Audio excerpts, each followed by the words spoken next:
212. This is not necessarily for publication. This one here is rated R, restricted. The reason it's rated R because what we about to bring out is an offense to the entire world, but that's not new, because to bring out the gospel and the truth about Christ is to offend the entire world. The church system as we know it today is a farce and a lie. Islam as we know it today is a farce and a lie. These things have nothing to do with Christ, nothing to do with the King of the Jews, nothing to do with Israel, nothing to do with God, nothing to do with the Savior. The church is filled with a bunch of Sadducees and Pharisees, money-grubbing gangster thieves that need to be removed from their seat as Christ prescribed in the Bible. And that's why it's important for us to know that these churches, all these churches, religions, are teaching lies, man. The entire so-called Christian churches are teaching lies. Islam is a lie. All these religions are lies, and they stop us from knowing who we really are, and that stops us from following the Bible, man. The church is teaching us that the laws are done away with. They teaching us that the laws are done away with. That's why all our women can go sit up in the church on Sunday, go on Monday, on Wednesday, different days, have Bible study, come out and be the biggest freaks they are, man. I believe in helping you, and listen, and I'm ready to die for it. I believe in you. I believe that you can be better. I believe that you should live. I believe you should not starve in the ghetto. I believe you should be on top. I believe in the wealth and the welfare of you. I don't believe in no damn religion. I believe in my brother. I believe in my brother.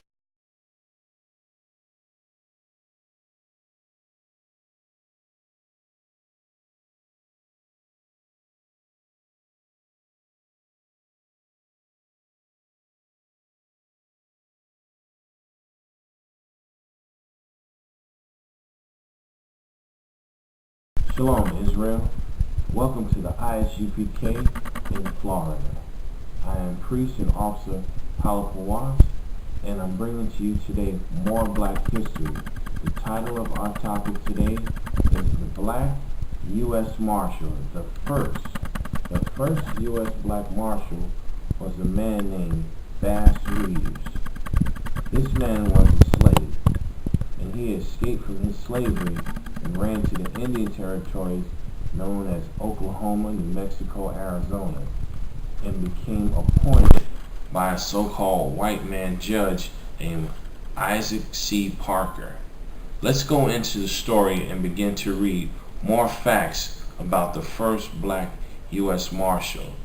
And also keep in mind, this topic covers slavery and the mark of the beast. And when we say slavery, because this man was a Negro who was sold in slavery. Mark of the beast, because when he ran for his freedom, the first thing he did was pick up arms for the white man and hunted down Black, Hispanic, and Native Indian people. But he also hunted down white men. Let's read about one of the first men in this book, in this pictorial book. His first hunt down was a man named Jim Webb. Okay, and let's get some information. It says Jim Webb's luck was running muddy when Bass Reeves rode into town. So Jim Webb was an outlaw, and he was wanted. And Bass Reeves was the U.S. Marshal in the U.S. Indian Territory, and they say his luck had ran out. Webb had stayed up one jump ahead of the lawman for 2 years. He wasn't about to quit now, packing both rifle and revolver. So this is what I mean when I say the topic can also run into Mark of the Beast. But we're not going to go deep into it. What we're going to cover is the history of the first U.S. Black Marshal. He rode into town with his rifle and his revolver, as you see in the pictorial book, chasing Jim Webb, an outlaw in the Native Indian territories. Okay, that's him, as you see him riding in on his horse, and Jim Webb with his guns trying to throw down to fight for his freedom, although he had broke the law. And speaking of breaking the law, how come it's so familiar that a man will work for the law of this land and serve it well, but yet through Christianity claim that God's law is done away with? Why do our people serve so hard in Christianity to fight to say God's law doesn't stand, but they'll stand for the law of this land? Think about it. Let's get back to the story. Okay? Bass shook his head and hated bloodshed, but Webb might need killing. As a deputy of the U.S. Marshal, it was Bass's job to bring Webb in, alive or dead. Bass had put Webb behind bars before, but the outlaw was back on the run. What would end today? Okay, so as we continue to read in the story, which we're cutting for time's sake, Bass Reeves had to gun this man down. It said he had to bring him in alive or dead. Usually when there was a warrant for you in the Wild West, it was for a man dead or alive because he had exceeded so far in breaking the law. Let's get some more facts about this man. As we turn the pages, we look and we see about Bass Reeves. Now this is his name, so when you really want to look it up and dig further into the story, that's who you look up. And here we got the U.S. Deputy Marshal was abducted in by a federal judge. He wasn't just given a job, he was appointed. Okay? And let's read some facts about this. It says in 1875, the U.S. government sent Judge Isaac C. Parker to bring law to the territory. People called him the hanging judge, and the mention of his name made outlaws who'd never spent a day in church whisper a prayer. The judge hired 200 deputies, marshals, to track down outlaws in an area covered 74,000 miles. Okay, and when we say miles, we say square miles because it's an area of land. So that would say, it says, larger than what would become the entire state of Oklahoma. So that was a very large piece of land. It was 200 deputies.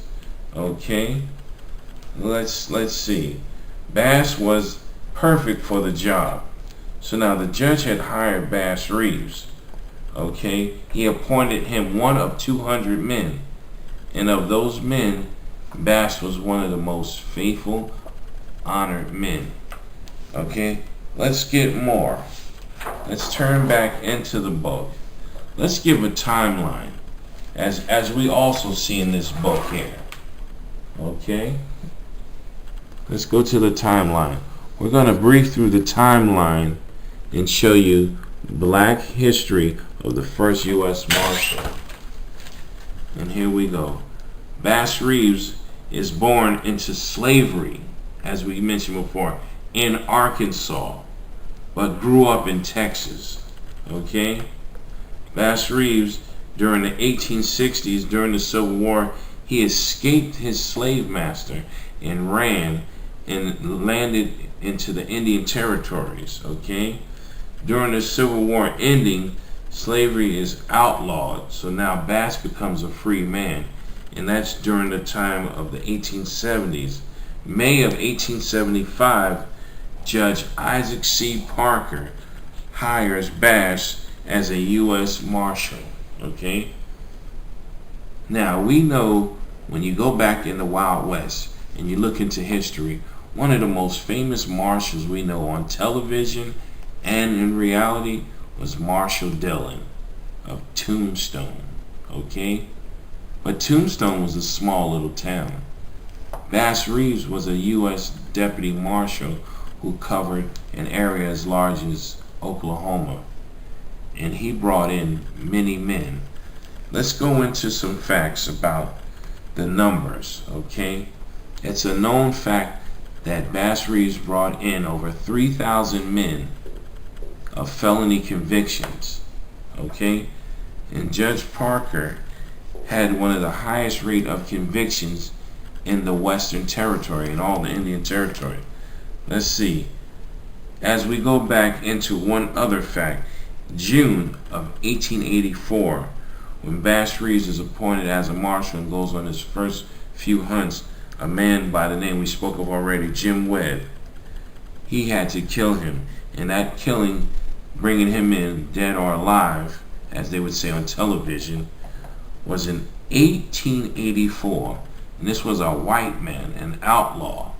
A black marshal was able to kill a white man without being killed himself, hanged, or lynched, because he was appointed by the law to do this in 1884.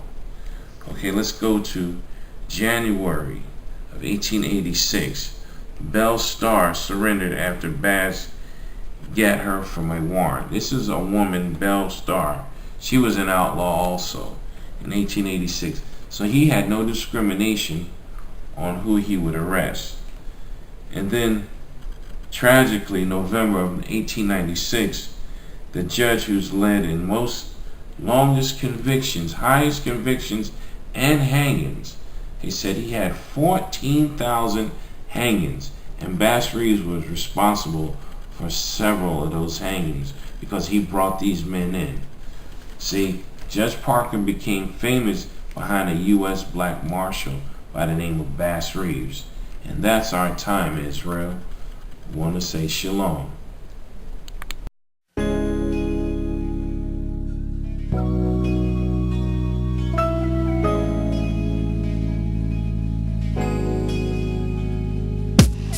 One, two, 1, 2.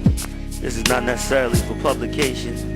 This one here is rated R, restricted. The reason it's rated R because what we about to bring out is an offense to the entire world, but that's not new, because to bring out the gospel and the truth about Christ is to offend the entire world. The church system as we know it today is a farce and a lie. Islam as we know it today is a farce and a lie. These things have nothing to do with Christ, nothing to do with the King of the Jews, nothing to do with Israel, nothing to do with God, nothing to do with the Savior.